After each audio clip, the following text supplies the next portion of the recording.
brand new episode of Let's Get Real TV. I am your host, Bakiba.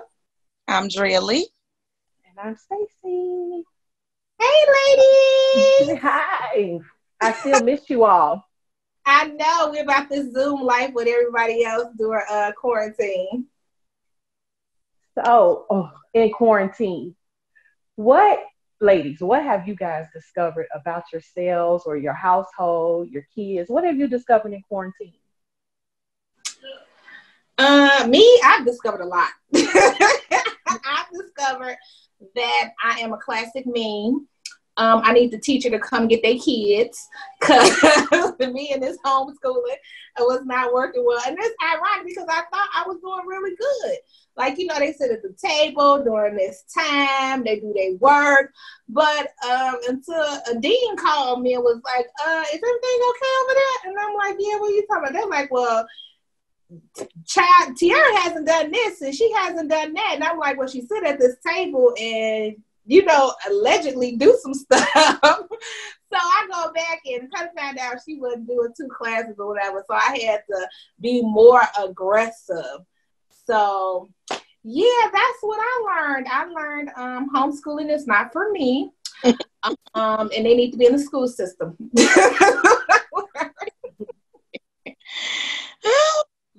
What are Well, I've just learned more so that I like myself. I like me. I like being alone with me. I like being alone. I like being in my thoughts. I like being at home. Now, I've always been a homebody by nature, but like on the weekends, I'm like a go person. Like I want to go. Mm-hmm. So I'm definitely that same person where it's like on the weekends I start getting like, oh, I need to get out the house, but I realized that I'm okay with being alone. Like even when my daughter's not here, I'm okay with it. I never thought I would be. I thought this was gonna be extremely hard, and in the very beginning it was. But then after a while, I'm like, I'm good. I can sit here and watch for some reason I like to watch A&E documentaries. The craziest. I'll be watching cults. I done learned about Scientology. I done learned about the Jamestown, I think, suicides. All the crazy stuff is what I like. Oh, wow. So I'm just learning little fun, crazy stuff about me, and I'm just enjoying it. Yeah. So, quarantining for me. So, you all know I have one child. Mm-hmm. He's left me. He's been with his father even before quarantine happened.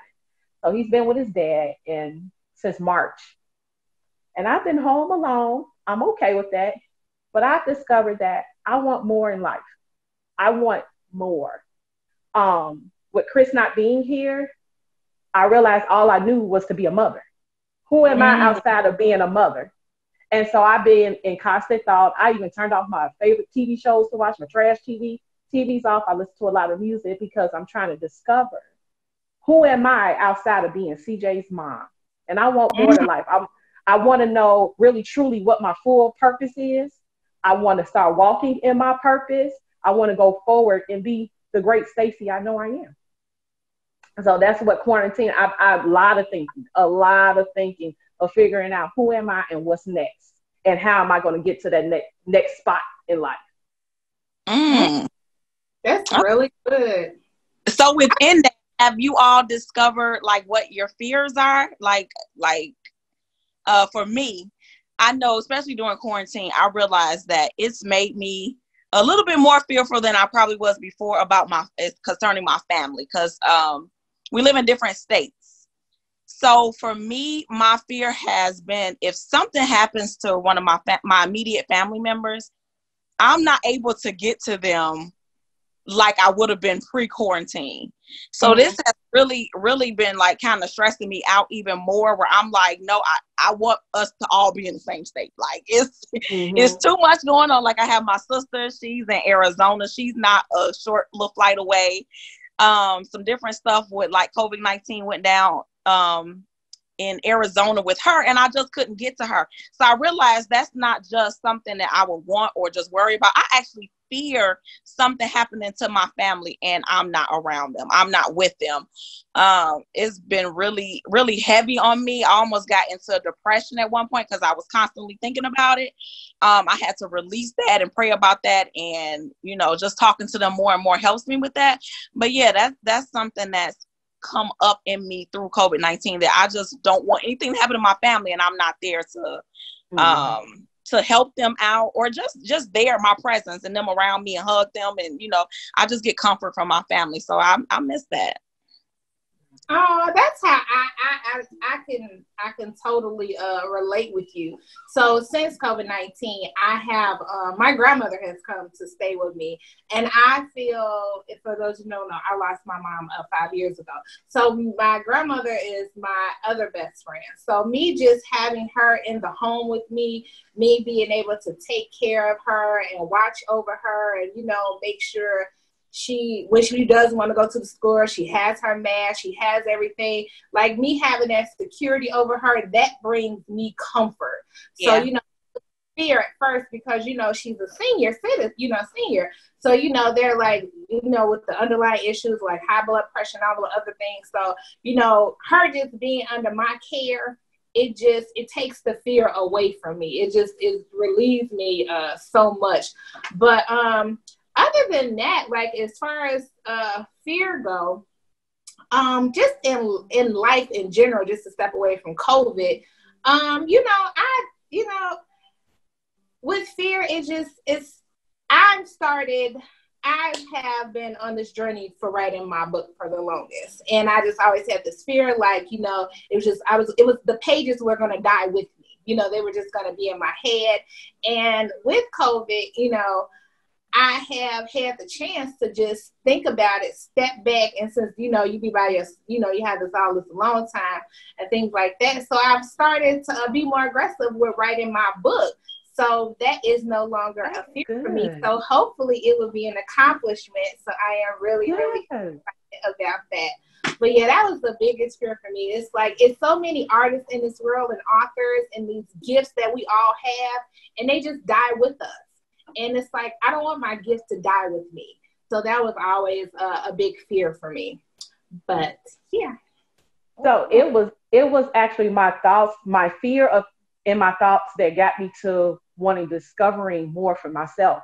Because I have a fear that when I pass away, what legacy am I going to leave to my child? What have I set up for him to keep going when I'm not here? And so that's what kind of projected me to say, well, who are you, Stacy? What do you have to offer this world? What are you going to do so that there is a legacy set up for him? So it came from, like, what if, because people are leaving left and right. So when it's my time, what have I truly left for him? So that's really what really projected me to really start thinking about that. Figuring out all my gifts and talents. And I actually discovered something, and I'm going full blast on it. So I am excited about it. I'm excited about your new journey, your newfound growth. That's amazing. So, since we've been quarantined, we've been getting, you guys have been commenting, asking us to answer a lot of questions. So we actually have another one, and it's from a viewer. So I need you ladies to clench your pearls because this is a doozy. So it says, your husband of 5 years comes home with his 4-year-old daughter you knew nothing about and tells you her mother just died. Will you raise a child? So I'm just going to pick up this wine glass.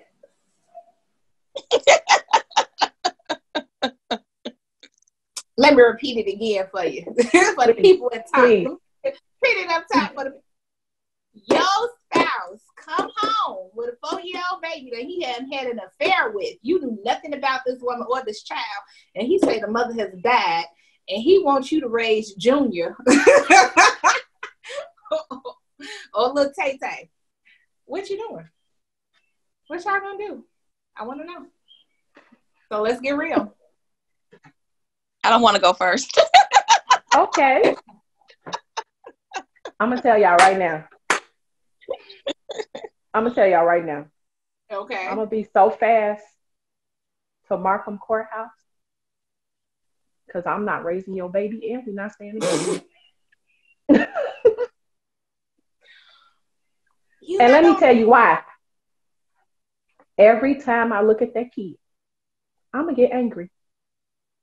That child is going to remind me of what you did to me. And I had no clue that you were doing it. I didn't ask this for my life, and I don't want it for my life at all. Without a shadow of a doubt, I know I'm gone.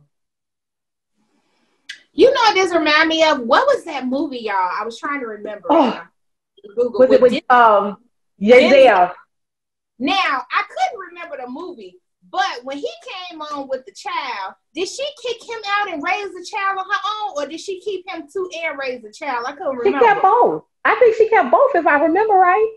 She kept him in. I thought she kicked him out and raised the child. No. Oh, she kept both of them. Mm-hmm. And she raised that child because she couldn't have no children. Could she? Did I make that up? I don't know. They had a child, I think. Yeah. Oh, they had a son. They had a son. Yeah, they had a son. But yeah, she took that child in and raised it. As for me and my house.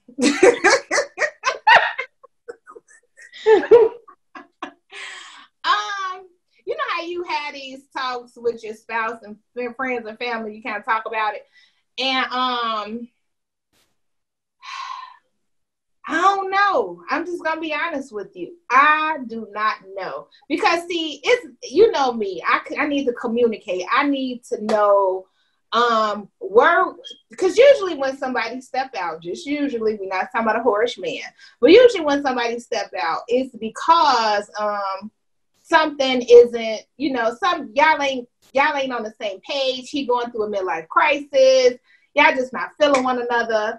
I need to know what happened during the time that you decided to step out on me, have this child, let her keep this child, or she decided to keep it and you raise it and all these other variables.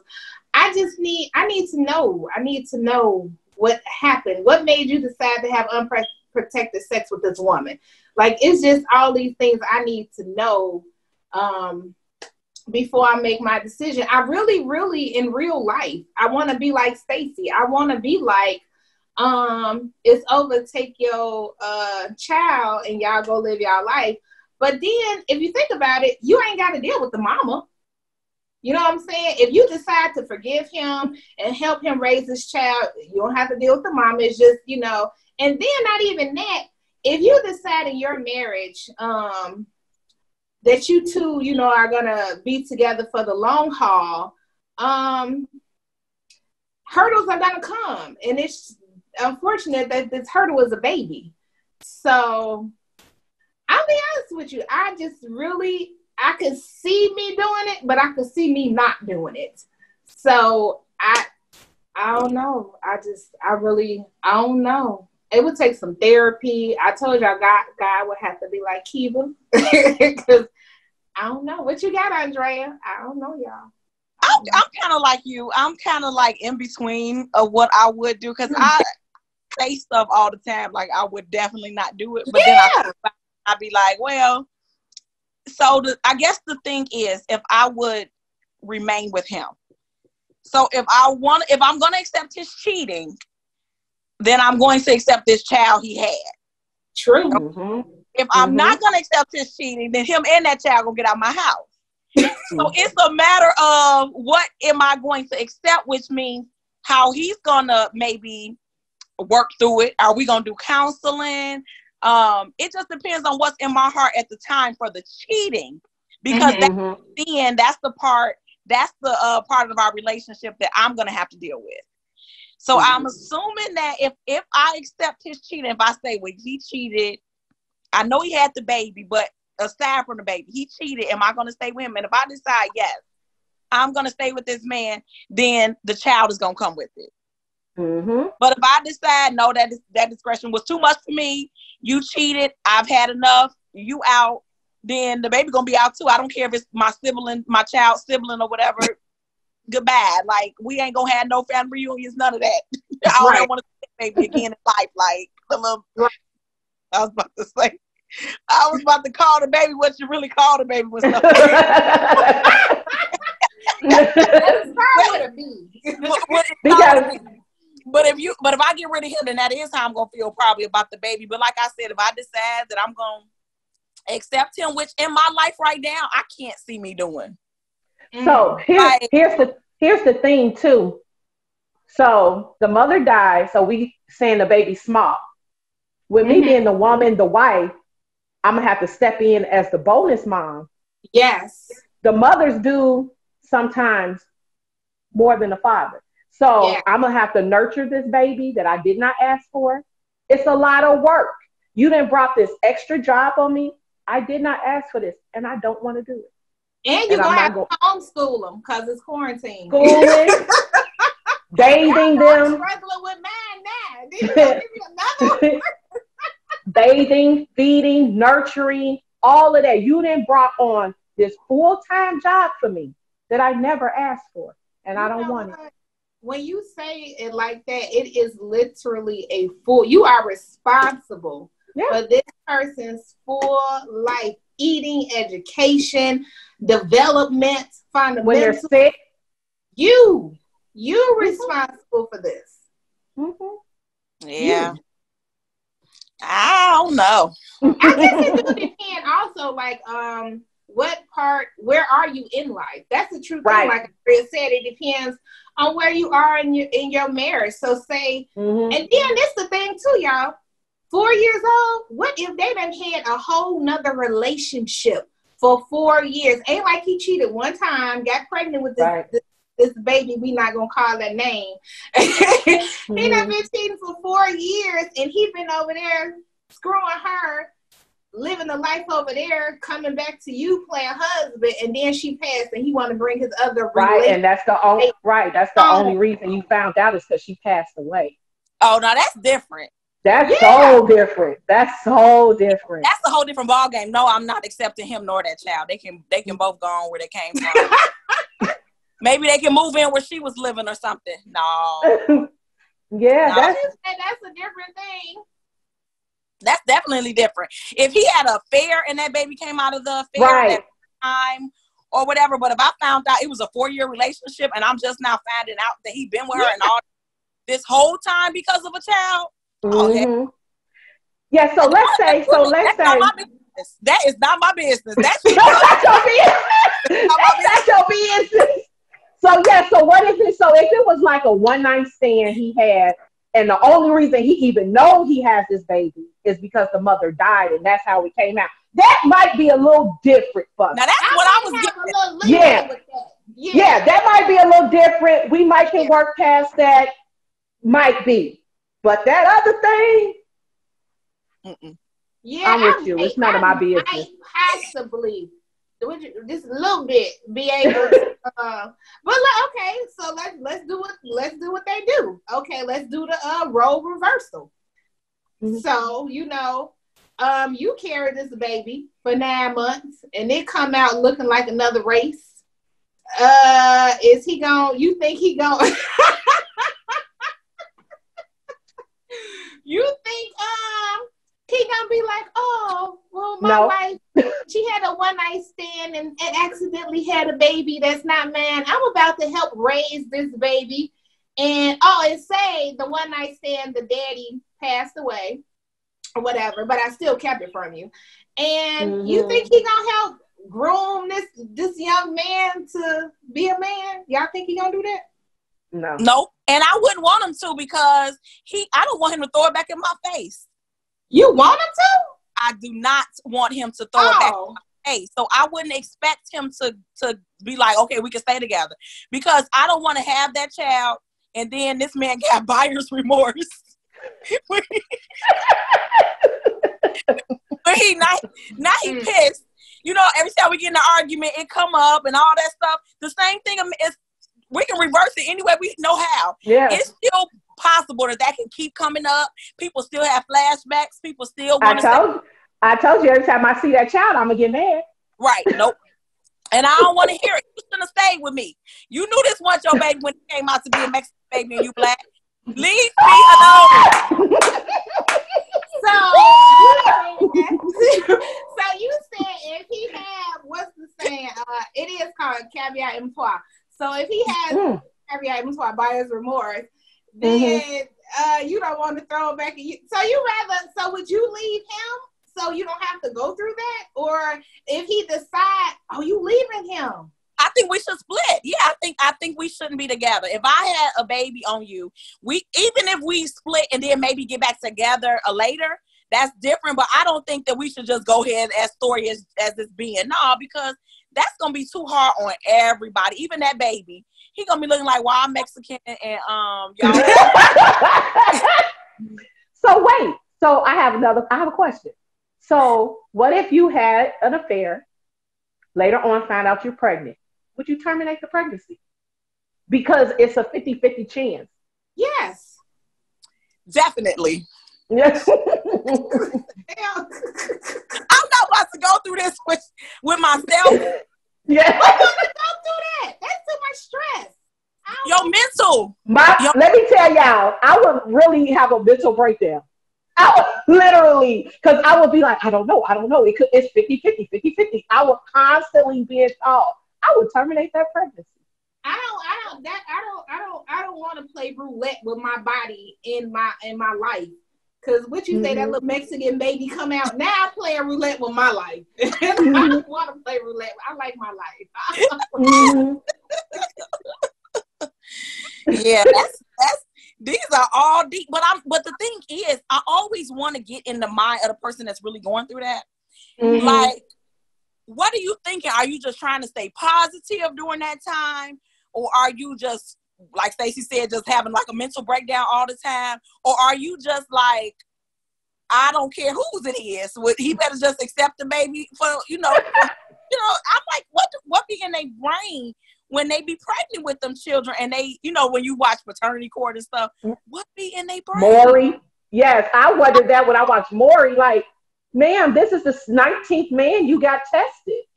What's happening here? What's happening?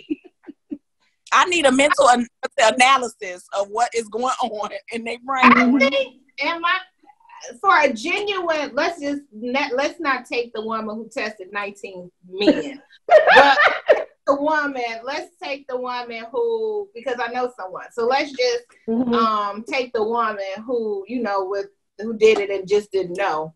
But she was stressed. And I'll be honest with you, what I respect about her, she actually told the father. She told him. She said, I'm going to be honest with you. I really do not know if the baby is yours. And their relationship did end because he couldn't take it. But after the baby was born, it ended up being his. And they actually got back together, and they're still together. Wow. I think that's different. If the child ends up being that person's, then that's just, again, that's one of those things where can you get over me cheating on you? Yes. So I can see that happening where they're like, okay, it is mine. Okay, let's work it out. But if it's just that, if it's not, I just don't comprehend it. I don't understand the thoughts. So y'all not gonna we all in agreement we not raising his 4-year-old child. Not if he had a 4-year relationship and it just ended just because she died. That's not my business. I don't have nothing to do with that. Because I'm gonna be honest with you, I ain't got no proof that you wasn't about to leave me and go be a whole family with her. Right. That's why I'm saying I don't have nothing to do with me. Right. I have another question. What? So let's say your spouse passes away and you find out after his passing that he had a child he had been taking care of. So now the woman, the mother of that child, wants a piece of the life insurance policy for her kid that you knew nothing about. I'm like Andrea, that ain't none of your business. You should have got your own policy. You should have got his social. You should have got his date of birth. Y'all should have had your own mailing address. You should have had all that taken care of when you was the other woman with his child. Well, as for me and my house, it's none of your business, ma'am. Because that's a scenario that comes out too. When the man passes, he had other kids start coming out. That was her responsibility to make sure her son was taken care of. Just like I made sure our children were taken care of. That was his responsibility to make sure his illegitimate child was taken care of. And if he didn't find it necessary to make sure his illegitimate child was taken care of, baby, that's who you decided to lay with and have a child. So I don't know what to say. I don't see a difference between that and the woman dying. Both of them. Yeah. What to do with her child? Father, he needs to be figuring out what to do. I can't which side is on. That don't got nothing to do with me. So we just go policy. That's you and your baby's policy. Yes, we just gonna mind our business. When we have our children, if something happens to one of us, it's our responsibility to figure out what, you know what I'm saying? So same for them. I don't have to pick up the pieces. Why? Why do you need to take up his trying to make you feel guilty for that too? Like, you know, that don't at nobody. You wrong. You need to get over it. I can see people trying to make you feel guilty about it. That has nothing to do with me. That's nothing. You're responsible for your illegitimate baby, just like I'm responsible for my children made out of love. Exactly. Ain't nobody gonna feel bad for me. They not. So if she come to the funeral, at least y'all letting her come to the funeral. She can. Why? Why? He can't. The little boy can't say his respects to his daddy. Who want to hear him? The people who are still living hear the respects. We don't want to hear the respects from that little boy. He want to say bye to his daddy. Daddy gone. He gone. Talk out loud. His spirit will hear you. Daddy gone. The funeral is about the people still living, and we don't want to hear from the little boy. We don't want to hear it. Oh, that is hilarious. Look, enough about that. That took some turns. She said talk to the spirit. So in return, talking to the spirit, do we have any encouraging words for the women out there and the men out there? Let's all focus on ourselves. Mind the business that pays us. Yes. I agree to that. I attest to that. Yes. It sounds like a plan to me. Yeah, but for real though, for an encouraging word, not on that subject. I don't have one. Yeah, me neither. As far as our fears and this COVID and stuff, I just honestly pray that we come out of this better than we came in it. I don't see any other way. I don't know any other way we can, because we have the time. We have the resources. We have Zoom. We can get on with our family and stuff like that. There's a lot of self-help books. They have virtual counseling. Like I said, she's learning about herself, what she needs to do. And I feel like we all should get on that ball. We all should come out better than we came in. But don't come out worse. I agree. I encourage everybody to work on themselves, work on the situations, and just be better. Yes. Great. I appreciate that, Andrea. Thank you. So that concludes another episode of Let's Get Real TV. We want to make sure you guys share our content, comment, like, subscribe. Yes. Anything else, ladies, for our viewers? Make sure you're following us on social media. It's some treats that happens over there, and I don't want nobody to miss out on it. Oh, yeah, because we do some good stuff. We do some cash giveaways. So, yeah, you better pay attention and follow us. Yes. So until next time, let's get real. Bye. Bye-bye.